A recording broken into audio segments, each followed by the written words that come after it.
Have you ever looked up at the vast southern African skies and pondered the mysteries they hold? Some children claim to have seen a silvery disc land on a hill just out of bounds during break time. The children reportedly ran to the edge of the school grounds to get a better look. And big black eyes and was dressed in a black bodysuit. They were wearing pure black. And I came down and I saw the funny man with his eyes here, and I saw a spaceship, and there were a few little ones around it. With several claiming to have seen figures emerge from what they described as a craft. In 1994, 3 days of sightings across Zimbabwe culminated in what some believe is the most significant close encounter in modern history. Hundreds of people today phoned the ZBC and the BBC correspondent in Harare saying they sighted an unidentified flying object last night. We have some eyewitness reports. It almost seemed to be under the clouds. As it came past, I noticed there's no noise, and that's when I thought, well, there's something very odd here. Delve with us into a realm where the celestial and terrestrial intermingle, where the ARIEL UFO School incident weaves a fascinating narrative of aerial enigmas and modern-day warnings. In the beginning, there were the indigenous tribes of southern Africa, who revered the cosmos with a deep-seated awe.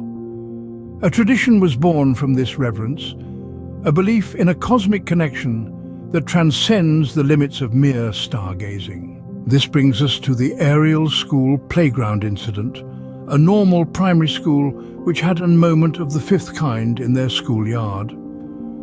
The school was visited by beings in a ship who allegedly landed in the schoolyard from a distance near a grouping of trees.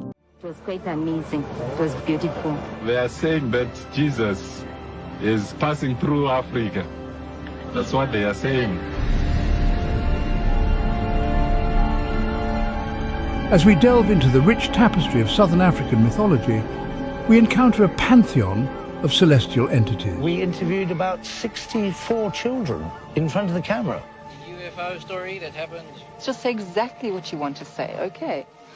Well, I was running and playing, and then I saw this maroon color in the sky. Why did we follow it? We saw this like a silver thing down there. It was a silver oval thing that flew past really slowly. I saw the bigger one and the spaceship, like 4 or 5 of them. It was red, green and yellow. There was this big ship. It had these lights, these patterns, and it flew.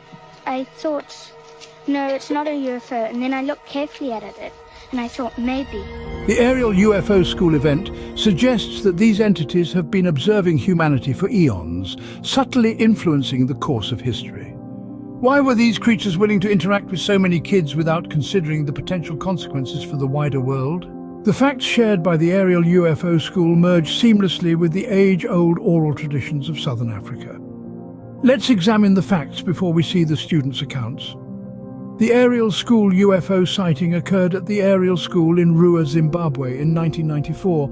Approximately 62 children aged 5 to 12 reported seeing a UFO and strange beings during morning recess. Witnesses described the beings as small, with long black hair and large eyes. Some reported communication through telepathic messages expressing concern for Earth's environment. The children described the UFO as a silver, disc-shaped object with lights, hovering silently above the school grounds. Many children experienced profound and lasting effects, including vivid dreams, heightened psychic abilities, and a deepened sense of environmental awareness. Not very far. Not very far. About a meter away. A meter away, that close? Yes. And how big was the figure? It was about as big as a grade 6. I believe that the children did see something. I believe them because normally children don't lie. I've always taught my children seeing is believing. Unfortunately, I didn't see, so... The ARIEL School UFO sighting gained international attention, sparking discussions about the nature of extraterrestrial encounters and the potential impact on human consciousness. While some skeptics question the reliability of the children's accounts, others argue that the consistency in their descriptions and the emotional impact on their lives warrant serious consideration. The incident prompted the school to organize counseling sessions for the affected children and raised awareness about the potential psychological and social implications of UFO sightings, especially among young witnesses. The witnesses have reported encounters with inexplicable luminescent phenomena dancing across the night sky. The way they were, it was just a huge big mess and muddle up and just people everywhere. Just ask them questions straight off without explaining to the children what they were doing and why they were doing it. It was chaos in terms of the media frenzy that was going on and us being so young and not even being allowed time to comprehend what we had seen. Our teachers certainly didn't believe us, so that was a big deal because we had to continue going to school there. We went back one last time to the ARIEL School to meet with Judy Bates, a teacher at the time of the incident, and now the headmistress. Something was weighing on her that she wanted to tell the children. Yeah, I said I wanted to apologize. I should have taken more notice. But I didn't. I was more concerned about me and not them, and what was going on in my own sort of experience. Could these be the manifestations of the celestial beings revered in ancient tales? Or might there be a more terrestrial explanation for these captivating sightings?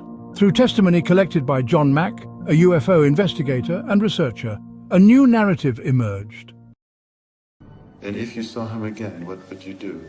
I'll ask him what is he doing on Earth and what does he want with us.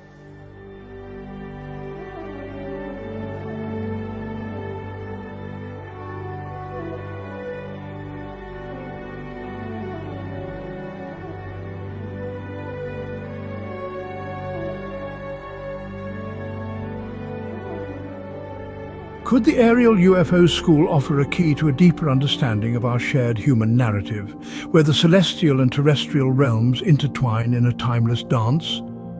Or are we in the 21st century seeing the truths of these encounters manifest in 2024? Maybe instead of judgment of the unknown, we should take the time to learn more about it. Join us as we continue to explore the ancient mysteries under the captivating yet enigmatic southern African skies. Thank you for watching The Darkened Crypt. Make sure you like, share, and subscribe for future episodes.